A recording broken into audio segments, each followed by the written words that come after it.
Checked a quorum with myself present, Councilmember Allen, Benedict, Cap, Horton, Coopin, Parker, Vice Chair Rutherford, and Councilmember Vole present. Thank you all for being here. Pursuant to Section 844-112 of the Tennessee Code annotated, this time is reserved for public comment on legislative items appearing on this agenda. And today we have Mr. Steve Ryder signed up to speak about RS 2025-960, and he's speaking as a concerned citizen. So, Mr. Ryder, you are recognized. Thank you, Madam Chair and members of the committee. It's good to see Angie Howard here. I guess she can answer some questions that I have today regarding this. Essentially, we have two agencies that are doing pilot programs now, MDHA and the Health Education and Facilities Board. And it says here that each year the Metropolitan Housing Division will publish income and rent guidelines for income-restricted units. Well, I think, you know, MDHA does publish that, and we have some guidelines from the state and the federal government, so we're going to be in compliance with that anyhow. So I just, you know, it's really kind of confusing to me. I see that here in the third bullet point, cannot be combined with other pilot programs, low-income housing tax credits, other local subsidies. Well, of course. I mean, we can't have MDHA go out there and grant something and then go to the Health Education Facilities Board.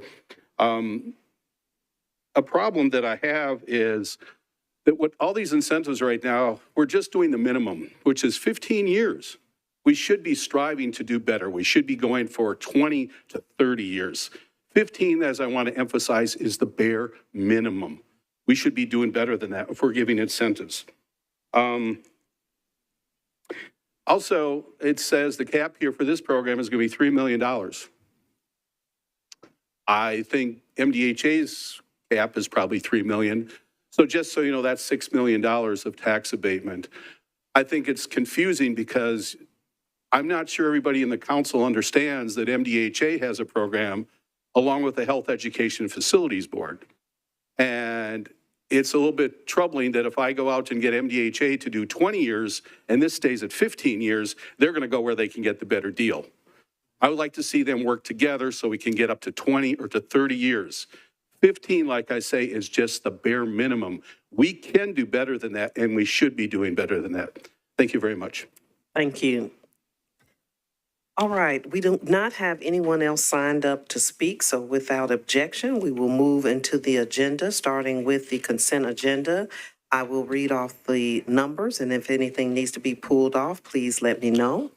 We'll start with number 2 on your agenda, RS 2025-1225 is on consent, 1226, 1229, 1243, 1245, 1246, 1247, 1248, 1249, 1250, 1251. Bills on second reading consent, BL 2025-825, 826, 827, 828, 741. I'm sorry, we're on third reading now. BL 2025-741, 751, 761, 787, 788. 790, 791, 792, 795, 797, 798, 800, 801, 802, 803, 804, 805, 806, 807, 808, 807, 809 rather, and 810. Do any of those need to be pulled off the consent agenda? Councilmember Benedict. Thank you, Chair. I want to make sure number 13, BL 2025-825 is pulled. Okay. For a brief comment. Thank you. We will pull that. Thank you. Does anything else need to be pulled from consent? All right. Without further objection, I will read through the consent agenda, starting with RS 2025-1225, a resolution to approve the First Amendment to a grant contract for the constructing affordable housing approved by RS 2023-2251 between the Metropolitan Government of Nashville and Davidson County, acting by and through the Metropolitan Housing Trust Fund Commission and Habitat for Humanity of Greater Nashville. RS 2025-1226, a resolution to approve the Second Amendment to a grant contract for construction authorizing affordable housing approved by RS 2023-2251 between the Metropolitan Government of Nashville and Davidson County, acting by and through the Metropolitan Housing Trust Fund Commission and Urban League of Middle Tennessee. RS 2025-1222, Gamble Hill Porterfield, a resolution approving an intergovernmental license agreement between the Metropolitan Government of Nashville and Davidson County by and through the Department of General Services and the Tennessee Department of Safety and Homeland Security for parking spaces adjacent to the driver services located at 5244 Hickory Hollow Parkway. RS 2025-1243, Coop and Gamble Parker, resolution authorizing 419 Union LLC to construct and install an aerial encroachment at 419 Union Street. RS 2025-1245, Greg Porterfield Gamble Parker, a resolution approving a purchase sale agreement between CSX Transportation, Inc. and the Metropolitan Government of Nashville and Davidson County, acting by and through Metro Water Services for a portion of property located adjacent to Pumping Station Road, parcel number 09400002300. RS 2025-1246, Welch Gamble Parker, resolution approving a participation agreement between the Metropolitan Government of Nashville and Davidson County, acting by and through the Metropolitan Department of Water and Sewage Services and 563 Veritas LLC to provide public water service improvements for 563 Veritas proposed development as well as other existing properties in the area. RS 2025-1247, Porterfield Gamble Parker Kimbrough, a resolution authorizing the Director of Public Property or his designee to exercise an option to purchase a certain parcel of property located at 4665 Whites Creek Pike for Metro Water Services. RS 2025-1248, Porterfield Gamble Parker, resolution authorizing the Director of Public Property or his designee to exercise option agreements for the purchase of two flood-prone properties located at 3900 Tucker Road and 3001 Hummingbird Drive for Metro Water Services. RS 2025-1249, Bo Gamble Parker, a resolution authorizing the Metropolitan Government of Nashville and Davidson County to accept new sanitary sewer main and sanitary sewer manhole for property located at 602 8th Southgate Avenue. RS 2025-1250, Gad Gamble Parker, a resolution authorizing the Metropolitan Government of Nashville and Davidson County to abandon existing public water main and to accept new public water main for property located at 3207 West End Circle, also known as West End Circle Townhomes. RS 2025-1251, Coop and Gamble Parker, resolution authorizing the Metropolitan Government of Nashville and Davidson County to abandon existing public water main and to accept new public water main and fire hydrant assemblies for property located at 1221 Grundy Street, also known as the Grundy Water Infrastructure. Bills on second reading, Bill 2025-826, Cortez Gamble Parker, an ordinance authorizing the Metropolitan Government of Nashville and Davidson County to accept new public sanitary sewer main, sanitary sewer manholes, and easements for three properties located at 6401, 6361 Nolensville Pike and Nolensville Pike Unnumbered, also known as Nolensville Road, Wawa. Bill 2025-827, Coop and Gamble Parker, an ordinance authorizing the Metropolitan Government of Nashville and Davidson County to abandon existing public sanitary sewer mains, sanitary sewer manholes, and easements, and to accept new public sanitary sewer mains and sanitary sewer manholes for two properties located at 1401 Church Street and 15th Avenue North, also known as CCB Phase 1A. BL 2025-828, Toombs Gamble Parker, an ordinance authorizing the Metropolitan Government of Nashville and Davidson County to accept new public water and sanitary sewer mains, fire hydrant assemblies, sanitary sewer manholes, and easements for property located at West Trinity Lane, unnumbered, also known as Trinity Flats. Bills on third reading, Bill 2025-741, Welch, an ordinance to amend Title 17 of Metropolitan Code of Laws and Zoning Ordinance of Metropolitan Government of Nashville and Davidson County by changing from RS 7.5 to R6A zoning for property located at 412 McLeaver Street, approximately 270 feet east of Meade Avenue. BL 2025-751, Coopin, an ordinance to amend Title 17 of Metropolitan Code of Laws, the zoning ordinance of Metropolitan Government of Nashville and Davidson County by amending a specific plan located at 1324 2nd Avenue North at the southeast corner of 2nd Avenue North and Taylor Street, zoned SP, to adjust permitted square footage and height of all which is described herein. BL 2025-761, Coopin, an ordinance to amend Title 17 Metropolitan Code of Laws and Zoning Ordinance of Metropolitan Government of Nashville and Davidson County by amending the uses table within Chapter 17.37 Downtown Code to remove automobile parking as a permitted use within the boundary of the Second Avenue Historic Preservation Overlay. BL 2025-787, Welch, an ordinance to amend Title 17 Metropolitan Code of Laws, the zoning ordinance, Metropolitan Government of Nashville and Davidson County by changing from RS 7.5 to SP zoning for properties located at 516, 518, and 520 Verita Street at the northwest corner of Verita Street and Sandon Street to permit 20 multifamily residential units, all of which described herein. Bill 2025-788, Welch, an ordinance to authorize building materials restrictions and requirements for Bill 2025-787, a proposed specific plan zoning district for properties located at 516, 518, and 520 Verita Street at the northwest corner of Verita Street and Sangdon Street. BL 2025-790, Gamble, an ordinance to authorize building material restrictions and requirements for BL 2025. Oh, I got to hold it. The building restriction one that goes with 789. Okay, we'll hold that one with the companion Bill 789. BL 2025-791, Webb and Easlick, an ordinance to amend Title 17 of Metropolitan Code of Laws, the zoning ordinance of the Metropolitan Government of Nashville and Davidson County by changing from R10 to SP zoning for properties located at 244 and 252 Liberty Lane, approximately 530 feet north of People's Court, to permit 51 multifamily residential units.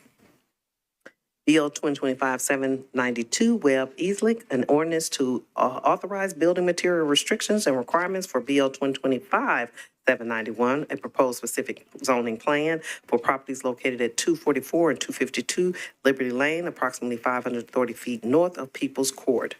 BL 2025-795, Parker, an ordinance to amend Title 17 of the Metropolitan Code of Laws, zoning ordinance of Metropolitan Government of Nashville and Davidson County by changing from RS5 to SP zoning for property located at 600 McFerrin Avenue at the corner of McFerrin Avenue and Marina Street and in the Maxwell Heights Neighborhood Conservation Overlay District and the Detached Accessory Dwelling Unit Overlay District to permit daycare, home large use, all of which described herein. BL 2025-797, Toombs, an ordinance to amend Title 17 of Metropolitan Code of Laws, the zoning ordinance of Metropolitan Government of Nashville and Davidson County by amending a portion of a specific plan on property located at 440 Tony Road to revise the layout and residential unit count for Block 3 to permit a maximum of 72 multifamily residential units and 10 single-family lots and to rezone a portion of property located at 2412 Old Matthew Roads to R8, approximately 150 feet south of Yoakley Road, zoned SP. BL 2025-798, Toombs, an ordinance to authorize building materials restrictions and requirements for BL 2025-797, proposed amended specific plan zoning district for properties located at 440 Tony Road, approximately 100 feet south of Yoakley Road. BL 2025-800, Rutherford, an ordinance to amend Title 17 of the Metropolitan Code of Laws, the zoning ordinance of Metropolitan Government of Nashville and Davidson County by changing from AR2A to SP zoning for properties located at 5960 and 5966 Nolensville Pike at the current terminus of Foxview Drive to permit a mixed-use development.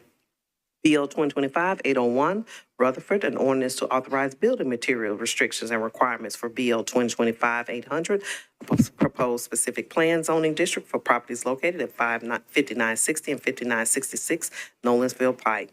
BL 2025-802, Benedict, an ordinance to amend Title 17 of Metropolitan Code of Laws, the zoning ordinance of Metropolitan Government of Nashville and Davidson County by changing from R10 to SP zoning for properties located at 209 and 211 Walton Lane, approximately 242 feet east of Walton Oak Drive to permit 8 multifamily residential units.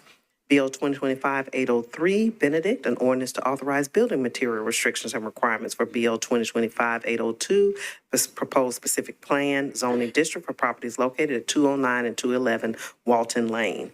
Bill 2025-804, Webb Easley, an ordinance to amend Title 17 of Metropolitan Code of Laws, the zoning ordinance of Metropolitan Government of Nashville and Davidson County by canceling a portion of a planned unit development on portions of properties located at 1,000 Rivergate Parkway and Rivergate Parkway unnumbered, approximately 760 feet west of Conference Drive, Zone SCR, and within a planned unit development overlay district.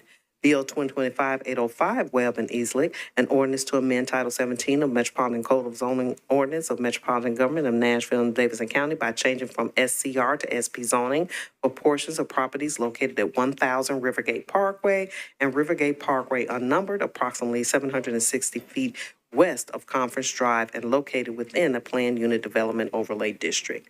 Bill 2025-806, Webb Easley, an ordinance to authorize building material restrictions and requirements for Bill 2025-805, a proposed specific plan zoning district for properties located at 1,000 Rivergate Parkway and Rivergate Parkway unnumbered, approximately 760 feet west of Conference Drive. Bill 2025-807, an ordinance to amend Title 17 of Metropolitan Code of Laws and Zoning Ordinance of Metropolitan Government of Nashville and Davidson County by changing from IWD to MULA-NS zoning for property located at 1245 Lewis Street, approximately 120 feet east of Thomas Street, all of which described herein. Bill 2025-809, Toombs, an ordinance to amend Title 17 of the Metropolitan Code of Laws, the zoning ordinance of Metropolitan Government of Nashville and Davidson County by changing from IWD and RS 7.5 to SP zoning for various properties along Dickerson Pike, Lemuel Road, Jones Street, and Locust Street, approximately 343 feet south of Kenneth Drive to permit a mixed-use development. And Bill 2025-810, Toombs, companion bill and ordinance to authorize building material restrictions and requirements for Bill 2025-809, a proposed specific plan zoning district for various properties along Dickerson Pike, Lemuel Road, Jones Street, and Locust Street. May I have a motion for the consent agenda? Moved and properly seconded. We're going to add Councilmember Harrell. All right, motion carries. Any discussion? All in favor, please say aye. Any opposed? Any abstentions? Motion carries, 9 in favor, 0 against for the consent agenda. Now moving back to our regular agenda, and after we go back to the items that we didn't cover on the agenda, we will hear a presentation from Director Angie Hubbard, who's here to talk about the Unified Housing Strategy. So please don't move after we finish these items for that wonderful presentation. Okay, going back to number 1 on our resolutions on our agenda, RS 2025-960 by Allen, Sorora, Vo, Benedict, Coopin, Toombs, and Gadd, a resolution approving an adjustment to the mixed income pilot program as authorized pursuant to ordinance number BL 2022-1170 program. Have a motion. Oh, I'm sorry, Councilmember Allen, you're recognized. Move approval. Move for approval. Moved and properly seconded. Any discussion? And I have an amendment I would like to move with the brief Thank explanation. you. There is a substitute on this bill. We moved the substitute has been moved and properly seconded. Would you like to give an explanation of the substitute? Yes, ma'am. So this bill in general is the mixed income pilot, which is a different pilot from what MDHA does. That one pairs with the low income housing tax credit. This is a specific one that was designed to try to help for-profit builders create part of a building to be affordable. And I appreciate the comments from Mr. Ryder. We are always working to try to make these programs work better. It is renewable for a second 15 years, which does make it a 30-year program. We passed this in 2022, and the building community jumped on it, and we've had 2 projects that have actually been built that are very successful, and that's very exciting. But then market conditions changed. And the builders who had applied for 2 rounds came back and said, market conditions have changed and now the banks won't loan us the money. Under these circumstances, we need this to be more flexible.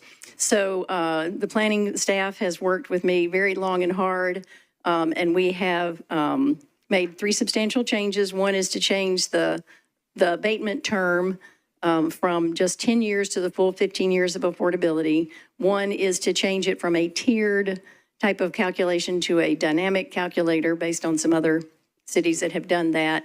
And the third is to change it from 75% of area median income to 80%. Those were changes that were asked for. We are not necessarily sure that we're fully there yet.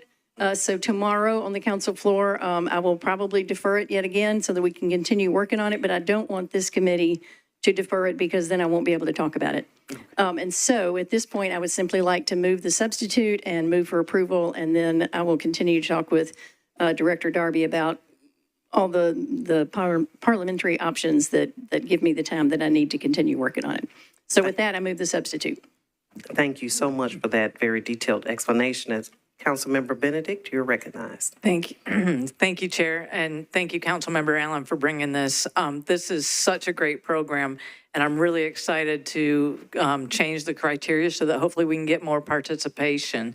There's capacity for this that we've created, and I really want to see us create those affordable units. So I think this is an awesome program. I really appreciate your efforts to make it so that there's more folks using it. Thanks so much. Thank you. Any further discussion? I will add, Councilmember Allen, you mentioned that one of the changes in the substitute is to make this for the 80% AMI. Is that different from the state and other pilot programs that we have?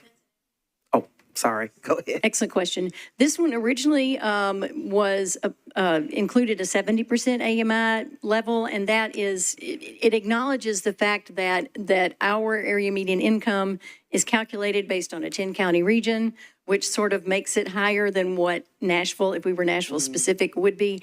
80% is one of the standard tiers. And again, the builders who were looking at this said everything that we do on the LIHTC and other types of affordable housing projects is based on even numbers, 50, 60, or 80%. And so it's just difficult for us to go to the bank with the 75%. So this just gets us more in line with things that are already out there. Great. Thank you so much for your work on this. Any further discussion? Without further discussion, we're ready for a vote. All those in favor, please say aye. Any opposed? Any abstentions? Motion carries. With the substitute. Now the bill as substituted. Thank you. Moved and properly seconded. Any discussion? All those in favor, please say aye. Any opposed? Any abstentions? Motion carries as bill as substituted. Moving on to number 22. Oh, no, wait, we took another one off, 13. Moving to number 13 on your agenda, BL 2025-825, Benedict Gamble Parker, an ordinance authorizing the Metropolitan Government of Nashville and Davidson County to acquire permanent and temporary easements through negotiation, condemnation, and acceptance for the Kennedy Avenue Stormwater Improvement Project for 24 properties located on Kennedy Avenue, Shelton Avenue, Gulf Street, and Howard Avenue.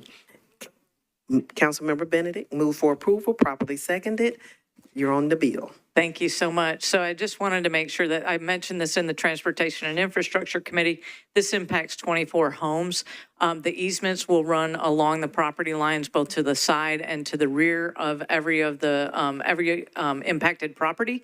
Having said that, that's a lot of homes. So one of the neighbors asked for a community meeting, and we have just in the past hour set that up. It'll be June the 2nd at 6:30 p.m. via WebEx, and I'll communicate that out. Just want to make sure anybody watching is aware that we want to make sure that they are all communicated with as we go through this process. So renew my motion to approve. Thank you. Any further discussion? All right, without further discussion, we're ready for a vote. All those in favor, please say aye. Any opposed? Any abstentions? Motion carries. All right, moving on to number 22 on your agenda. BL 2025-789 by Councilmember Gamble, An ordinance to amend Title 17 of Metropolitan Code of Laws, the zoning ordinance of Metropolitan Government of Nashville and Davidson County by amending a specific plan for property located at 535 Boyd's Hilltop Drive, approximately 453 feet north of Old Hickory Boulevard, Zone SP, to permit non-residential uses only as accessory to the church located on parcel ID number 04200001900. May I have a motion? Moved and properly seconded. There is a substitute on the bill, and I will ask the planning table to describe the substitute. Thank you, Madam Chair. This substitute simply adds the Planning Commission's conditions to the bill. Thank you. Are there any other questions? Yes, Councilmember Allen, you're recognized. Thank you, Madam Chair. And maybe I was putting two things together, but I read stuff about a warehouse and then I read stuff about a billboard. And then I saw a picture of a soccer field. So can you tell me what all's happening? Yes, so this, well, go ahead. Go ahead, Ms. Mulligan. Sure. So this was an existing SP that included sports facilities and a warehouse. The warehouse has not been built yet, but it continues to be allowed. But this adds a billboard as one of the allowed uses. Thank you. And I'll add that we've had at least 3 meetings, community meetings about this project. As it's been stated, this was a previously approved SP where the church is wanting to expand the size of the warehouse from 3,000 to 4,000 square feet and add a digital billboard. There were conditions that were made during the Planning Commission meeting that weren't on the initial bill that was filed. And so those conditions regarding the height of the billboard and other things were added to this substitute. Any other questions or comments? All right, with no further discussion, we're ready for a vote. All those in favor of the substitute, please say aye. Any opposed? Any abstentions? Motion carries. Now on the bill as substitute, all those in favor, please say aye. Any opposed? Any abstentions? Motion carries. Thank you. Moving on to number 23. Number 23 on the agenda, BL 2025-790, is the companion bill, an ordinance to authorize building material restrictions and requirements for BL 2025-789, a proposed specific plan, a zoning district for property located at 5535 Boyd Hilltop Drive, approximately 453 feet north of Old Hickory Boulevard, Zone SP, all of which is described herein. May I have a motion? Moved and properly seconded. Any discussion? All those in favor, please say aye. Any opposed? Any abstentions? Motion carries. And moving on to the last item on our agenda, BL 2025-799 by Councilmember Coopin, an ordinance amending Title 17.37 of the Metropolitan Code of Laws, the zoning ordinance of the Metropolitan Government of Nashville and Davidson County to update the Downtown Code's bonus height program and outdoor space general standards and to make other minor housekeeping amendments, all of which described herein. May I have a motion? Moved and properly seconded. Councilmember Coopin, you're recognized. Thank you, Chair. This is there's a housekeeping substitute on this that I'd like to move forward. This is a bill we've been working on for some time. It's got good general support, so I'd like to move the substitute bill, please. Thank you. Moved and properly seconded. Any discussion on the substitute? All those in favor, please say aye. Any opposed? Any abstentions? Motion carries. Now we're on the bill as substituted. Thank you, Chair. I'd like to move the bill as substituted. Moved and properly seconded. All those in favor, or any discussion? Any more discussion? All those in favor, please say aye. Any opposed? Any abstentions? Motion carries. All right, that concludes our items on the agenda, and we will move now to the Unified Housing Strategy presentation by Director Hubbard. If you all want to come forward. Now, let you introduce the staff when you all are ready.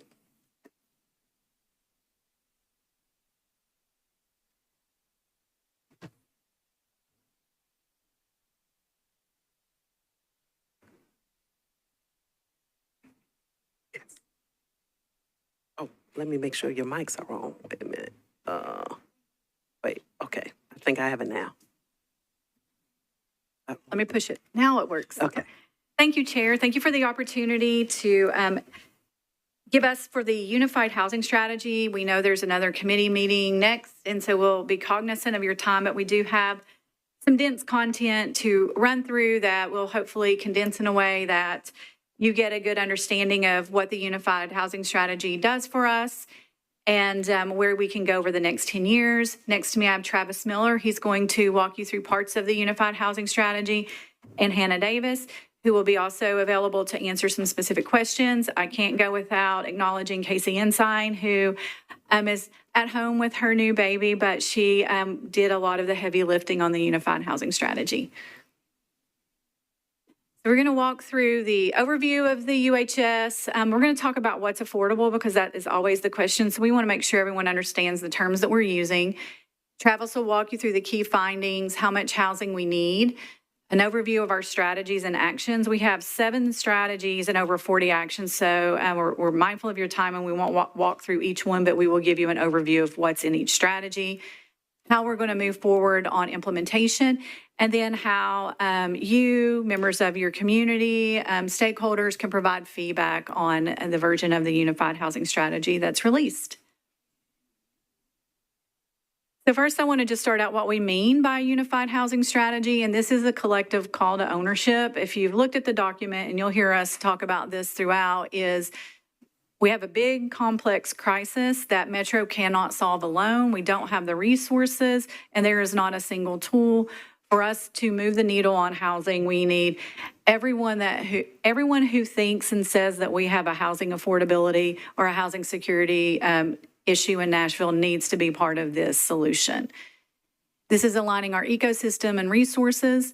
We're not just focused on building new, though. We're talking about preserving what we have in terms of housing stock, keeping people in their homes and connecting them to resources. Finally, this is a strategy that's going to be responsive to market conditions.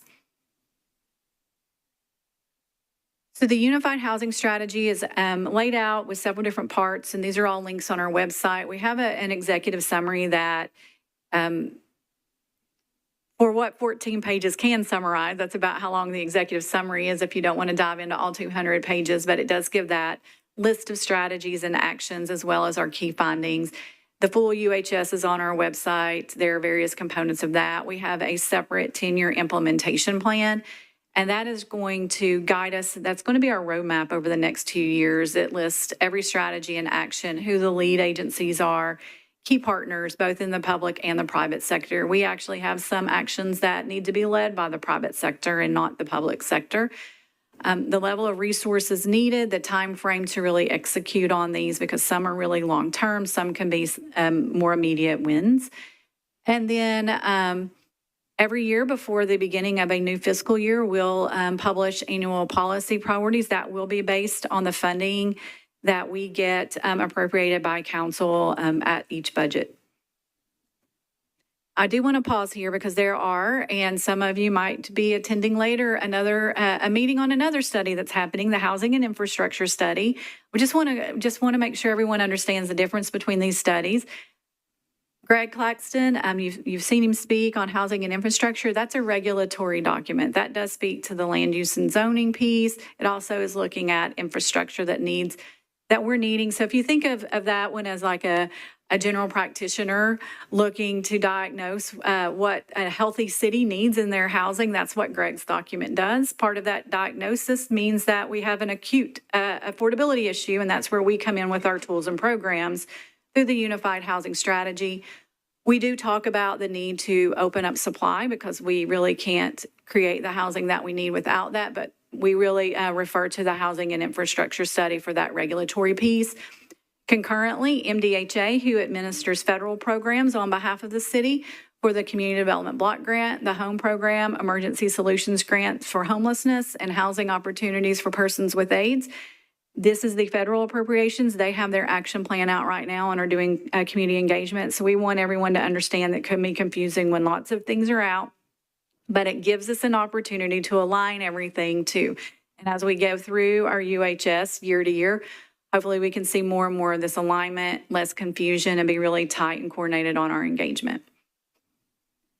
Want to level set on things that you won't see us really advancing forward because we're limited by state law. We cannot require affordability as part of zoning. We do have an opportunity to introduce voluntary housing incentives. That is an action item, and that's something that we're working on in planning. We cannot intervene in the private sale between one property owner and another.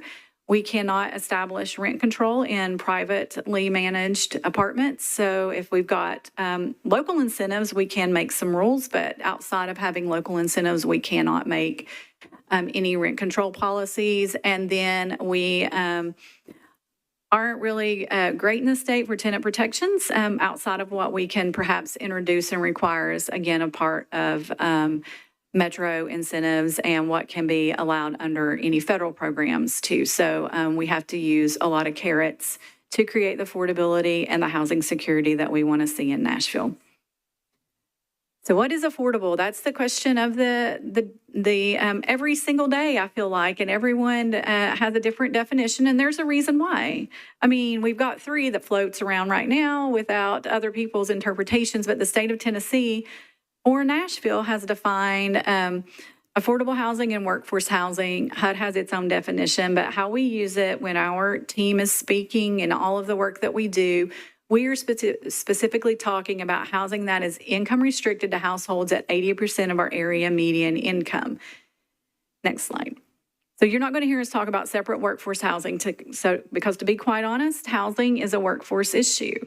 This is our AMI chart, but Travis, if you'll go to the next slide.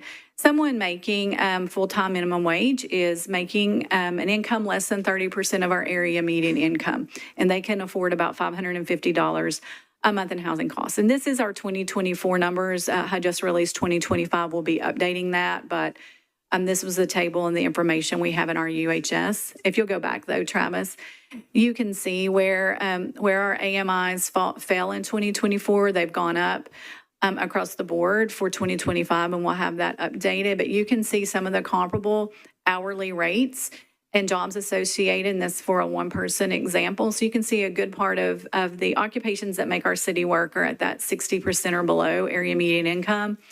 That's where we really focus a lot of our rental tools at that 60% AMI, and then the 80% on the home ownership side.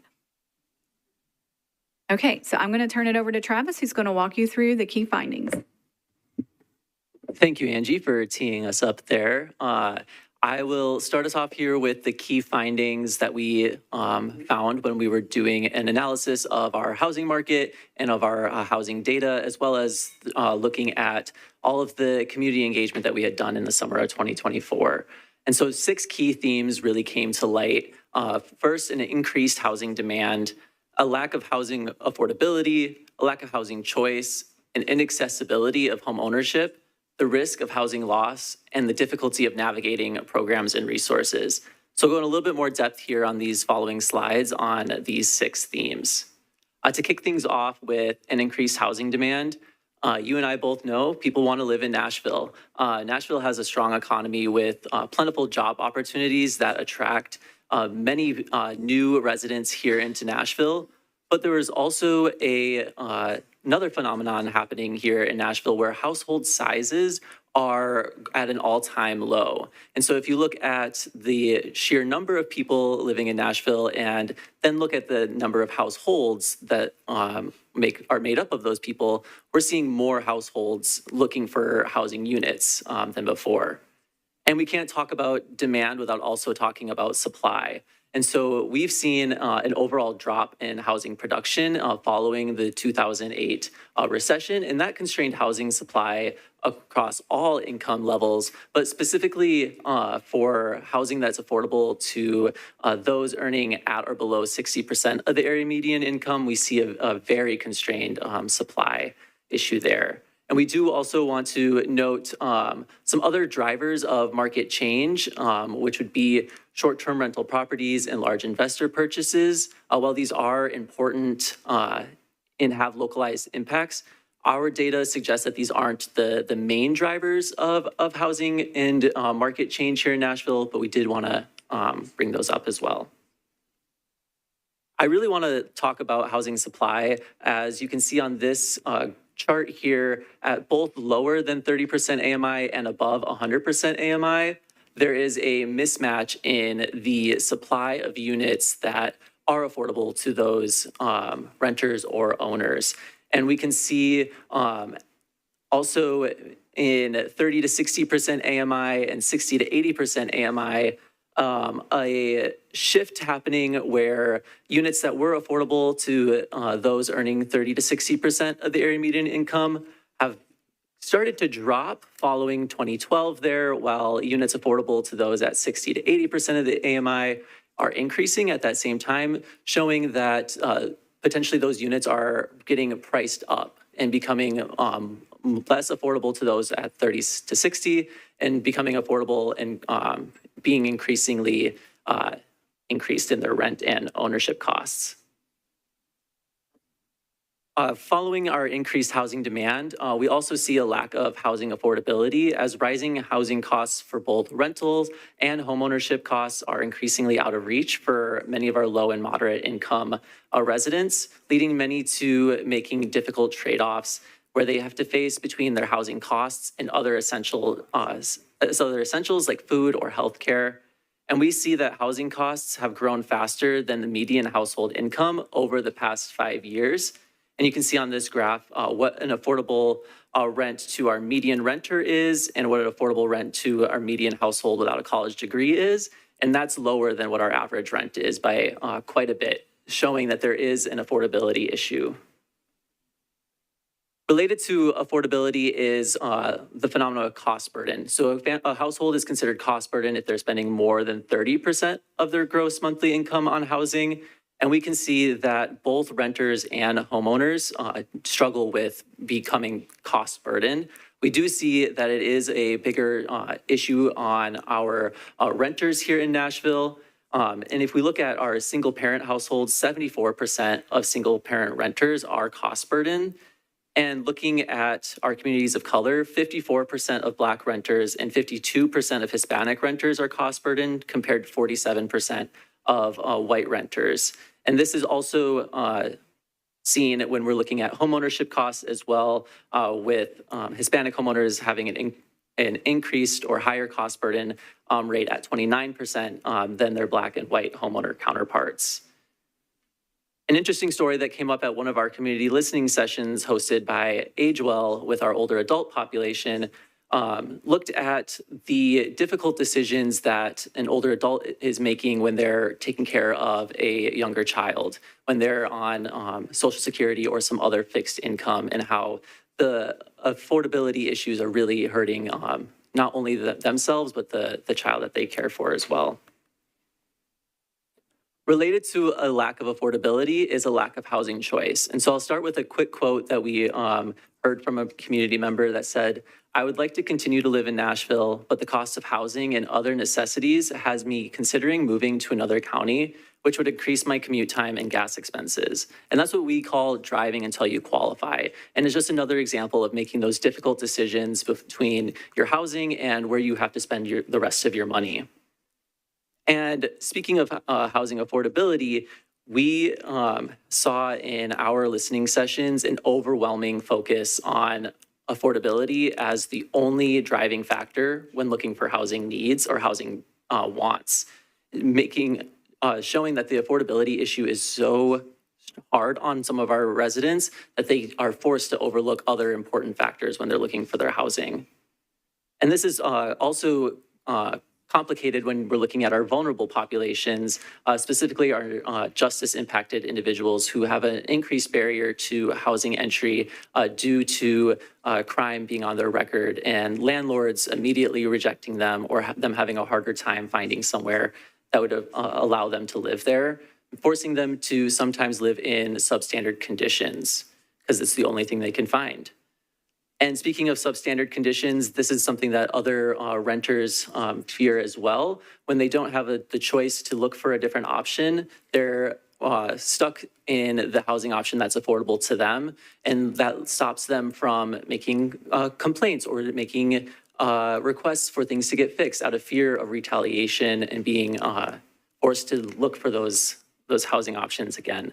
We also see misalignment in our production type in both the size and in geographic diversity, where we see a lot of our naturally occurring affordable housing and income restricted housing outside of the urban core, where there's housing within the urban core, and then there's our income restricted and non-affordable or naturally occurring affordable housing outside. But building off of those two, we talked about renters and homeowners, but we really saw a need to hone in on the inaccessibility of home ownership. Many potential first-time homebuyers are being priced out of our market despite the strong desire to stay here in Nashville. And that's due to homeownership costs rising sharply. And that just makes it increasingly more difficult to get into home ownership. Our new homeownership units, 91% of them are single-family homes, which are more expensive to build, thus driving up those costs and thus driving that barrier to entry as well.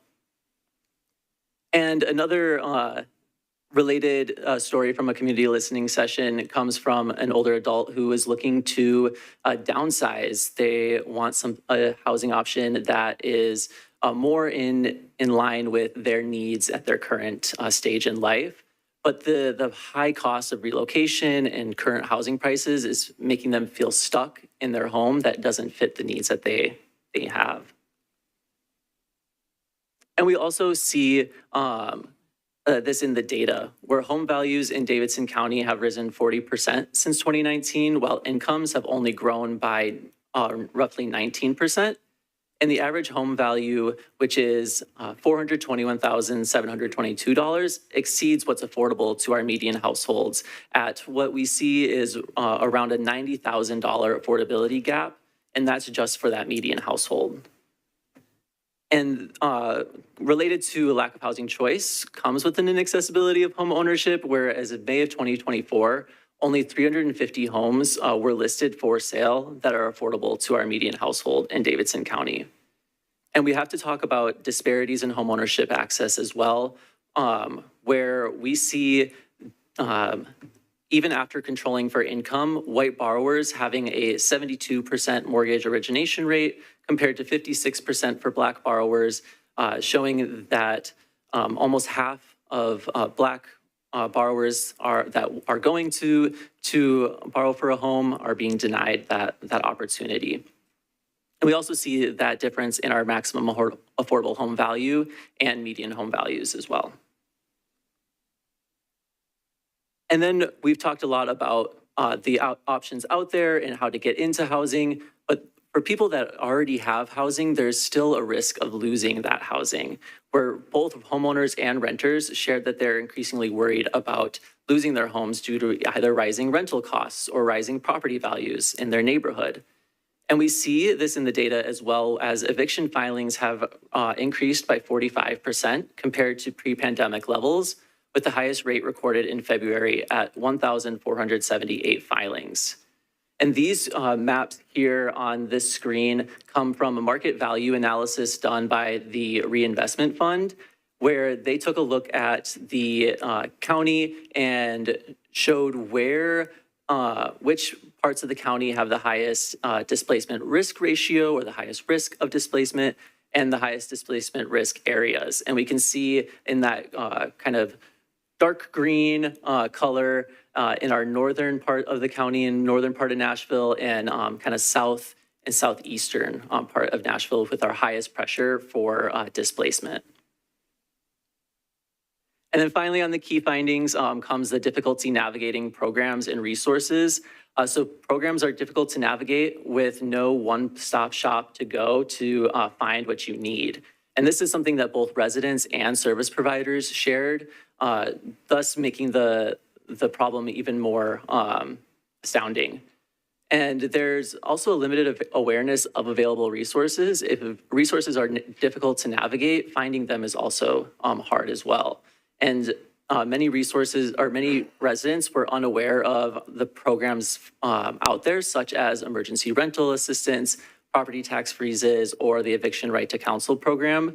And have usually heard of these programs through their personal networks rather than through a centralized support service as well. So those were our key findings. Now we'll talk about how much housing we need and our demand estimate there. So HRNA Advisors has estimated that Nashville will need roughly over 90,000 new homes in the next 10 years, and that includes both market rate and affordable homes. There also may be a demand for half of these new homes to be for sale as opposed to rental. As we have seen, there's that barrier to home ownership. And if we look at the trends of in-movers and demand here in Nashville, there's a demand for home ownership. And the availability of homes for sale in Nashville has been well below what is considered healthy since 2008. And we have made already some pretty good substantial gains in rental supply due to our dense construction in downtown and midtown. But when we look at that 90,000 number, we should really look at our biggest gap, which is for households earning 30% of the area median income or below. And HRNA Advisors estimates that we would need to add 20,000 more homes affordable to those at or below 60% of the area median income, again, with the priority for those deeply affordable units at affordable to those earning less than or equal to 30% of the area median income. And they found this ripple effect that I had kind of referred to earlier, where supply on the ends have a impact on the supply and affordability in the middle of the income level as well. And so households in the lowest income brackets are being forced to rent homes priced for higher incomes, limiting the already constrained supply and making people earning slightly above 30% of the area median income to rent at higher than what they can afford. And that just keeps compiling as well. So now that we have all the background and the data brought up, let's talk about what we're going to do to address these issues and these strategies and actions. And so we want to start with talking about that housing is a continuum, and a housing ecosystem is composed of key actors working across this continuum.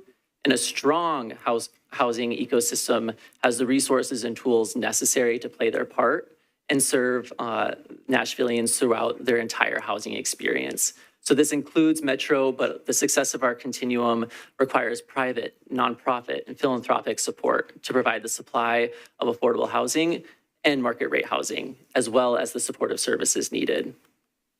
So if we bring back this graphic from earlier, and we're looking at the residents in our affordable housing continuum, these are the people that are making our city run. Our family social workers, our hairstylists, our hotel clerks. These are all the people that rely on a strong housing ecosystem and continuum to provide for them. And the Unified Housing Strategy is, again, composed of 7 strategies that center around aligning our housing ecosystem and resources to create new housing stock, preserve our existing affordable housing, prevent displacement of Nashvillians, and connect our residents, developers, and service providers to the resources they need. And we can't accomplish this without a robust unified housing ecosystem that aligns all of our available tools and resources to deploy the tools in the toolkit. So these next slides will do a quick overview of the strategies and highlight a few of the key actions within, but I would recommend going through the Unified Housing Strategy and really looking at all of those actions and the implementation plan as well. So strategy A, enhancing and aligning Nashville's housing ecosystem to comprehensively and collectively address Nashville's housing needs. That will focus on creating that high functioning ecosystem to address our needs.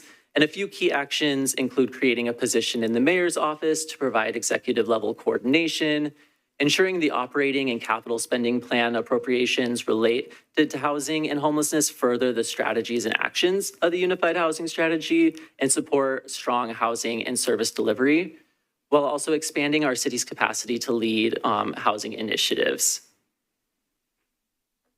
Strategy B, optimize and grow financial resource support for affordable housing across our public, private, and philanthropic sectors.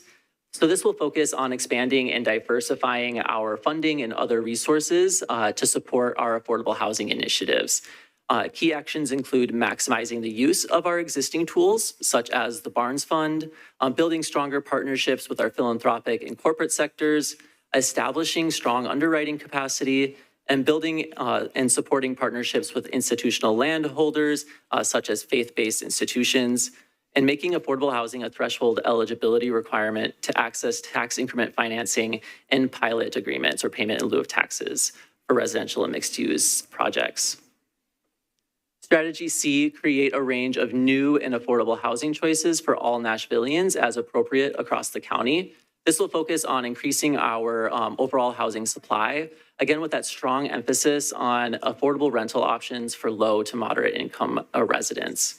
Key actions include evaluating and adjusting zoning and land use policies to boost housing production. And again, I'll refer to the housing infrastructure study for that, but we do bring that up in the Unified Housing Strategy, implementing our voluntary housing incentives for attainable housing that Angie had mentioned earlier, and leveraging publicly owned land for affordable and mixed income housing development, as well as prioritizing our deeply affordable housing and existing housing programs, and prioritizing new income-restricted housing for vulnerable residents. Strategy D includes keeping homeowners in their homes and creating more opportunities for sustainable home ownership and wealth creation. And this will focus on expanding access to affordable home ownership and supporting existing homeowners to promote stability and generational wealth. This will include actions such as leveraging our land use policies to support the construction of homeownership units and expanding and strengthening our programs that assist current homeowners. Strategy E, creating permanent housing options for persons experiencing or at risk of homelessness. So this will focus on creating and prioritizing permanent housing options for individuals and families transitioning out of homelessness, including advancing the Homelessness Planning Council's strategic plan and developing a specific strategic plan to create more permanent supportive housing or PSH units for those with complex needs. Strategy F, preserve and protect long-term housing affordability and stability. This will ensure that Nashville's current and future housing stock is affordable to Nashvillians and remains affordable for years to come. And it'll include prioritizing projects that provide long-term or perpetual affordability, such as community land trusts, social housing, or long-term ground leases, as well as using, say, the Catalyst Fund to support housing preservation efforts and maintaining and monitoring a database of our deed-restricted affordable housing. And finally, strategy G, strengthening our housing security for renters and improving access and resources for all Nashvillians. Key actions here will include strengthening our tenant protections and our publicly subsidized housing, supporting the eviction right to counsel program, and increasing awareness of fair housing and supporting fair housing efforts such as the Tennessee Fair Housing Council. Now talking about moving forward towards implementation. That's where that 10-year implementation plan comes along. You'll see on the screen a QR code. If you scan that, it'll bring you right to that 10-year implementation plan. But you can also find that on our website at nashville.gov/UHS, where you can find all of the information for each action item, including who will lead it, the public, private, or a combination, and who here in Metro is responsible for each action, who will support each action, and all of the resources and timeline information can be found in that implementation strategy. But I do want to stress again, this requires collective ownership and collaboration among all of us. And the UHS is meant to respond to our market conditions. The priorities of today may not be the priorities of tomorrow. And this is supposed to be a living document that adapts to those changes. We see growing uncertainty around federal funding in the state of the economy, and so that demands adaptable solutions. And so Metro will prepare our annual policy priorities to help guide our work on the UHS goals for the next fiscal year. And these priorities will be based on our progress, ongoing public engagement, and shifts in the economy, funding, and policy. Finally, I'll leave you all with opportunities for feedback on the unified housing strategy. You can join a public presentation, sign up for office hours. Both information on those presentations and office hours can be found again on our website, as well as completing a feedback form with a couple of feedback questions that basically ask us, did we do a good job? Did we hear what we needed to hear? And do you see yourself in this strategy? And how would you like to stay involved? So again, you can find all of the Unified Housing Strategy materials on our website at nashville.gov/UHS. And if you have any questions, please feel free to email us at unifiedhousingstrategy@nashville.gov. Thank you. We'll take a couple of questions here. We're right at time, but we'll take a couple of questions here before we conclude for today. And I saw Councilmember Benedict, Coopin. We'll start with you two. Thank you. Thank you, Chair. And thank you for this robust report. I've not read every page, but I've read a lot of what's been shared. Thank you. I know we don't have time to get into the weeds today at all, so I do have some specific questions that I'll reach out to you about separately. The one thing I'd like to know is, can we get this presentation, Chair, either on a SharePoint or through the council office, please? Yes, thank you. Thank you. And Chair, may I add that Travis has recorded a series of deep dive parts that'll live on our website so that members of the public can watch this in chunks and go really into the weeds and help navigate along instead of just having to take the time to read it. Wonderful. Thank you for that. Councilmember Coopin. Thank you, Chair, and thank you for this great presentation. Similar to Councilmember Benedict, I'll give you the kind of arc of my curiosity and then have you all, if you don't mind, share back with us so we don't spend too much time, but curious to learn a little bit more about the affordable home ownership side of things. I know you kind of touched on it in the presentation and you mentioned like deed restriction. I've seen in the real estate world, there's a lot of deed restriction out there that are very hard for home buyers to navigate the qualification process. So understanding that, I know we've talked about THDA Great Choice Program that used to be very robust, that is no longer as beneficial. So we'll just be curious as we explore this, what we can do kind of short-term, long-term towards affordable home ownership. And lastly, I would say, I think there's a shift too, because previously it was more down payment focused, and now with rates so high, it's more rate buy down focused. So just would love to explore that further. Yeah, quickly. Yes, Councilmember, we have different strategies. Some are market driven. So as supply opens up and we're able to create unrestricted housing, it does bring down that price point to where you can qualify for a THDA first time home buyer program along with down payment assistance. Right now, we're seeing that void above that 80% where we come in with Barnes Fund, but you can still make up to about $149,000 and qualify for that THDA program. So the marrying of new typologies in housing, along with some prices coming down, will help with that. In the space that we work in, of course, we have the Barnes Fund, but we're looking to establish points where people with lower incomes can get into an ownership model. It may not be traditional ownership. For example, we funded our first housing cooperative, and that's for families at 50% AMI. We're looking for more of those projects coming in for the Barnes Fund or other opportunities that we may have. Other community governed models that can lead to that housing security and using land trust and other long-term mechanisms.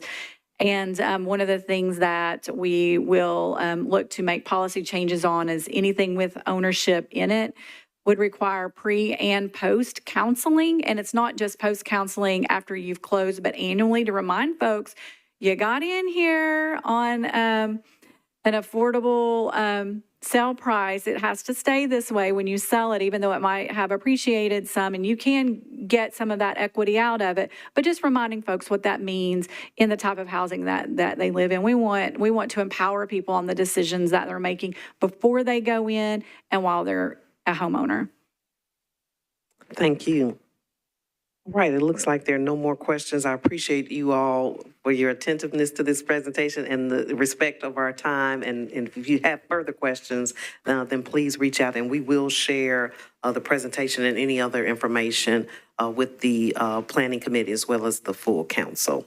With that, I would like to remind all of our viewers and everyone that there is a housing and infrastructure workshop going on right now at the Madison Library from 5:30 to 7 o'clock. The next one is Wednesday, the 21st at the Southeast Library, and then Saturday, May 31st at the Sunny West Building. So these are the last 3 of 6 workshops for the housing and infrastructure study, and hopefully you'll make it to one of them, as well as our unified housing strategy opportunities, which are on the screen here. The next one being Wednesday, May 21st, which is a virtual public presentation. So for more information, you can go to nashville.gov, unified housing strategy at nashville.gov to get more information about the unified housing strategy as well as feedback opportunities. Thank you for being here, Director Hubbard. Appreciate your time with the staff. Thank you all, and we appreciate you. All right, we are adjourned.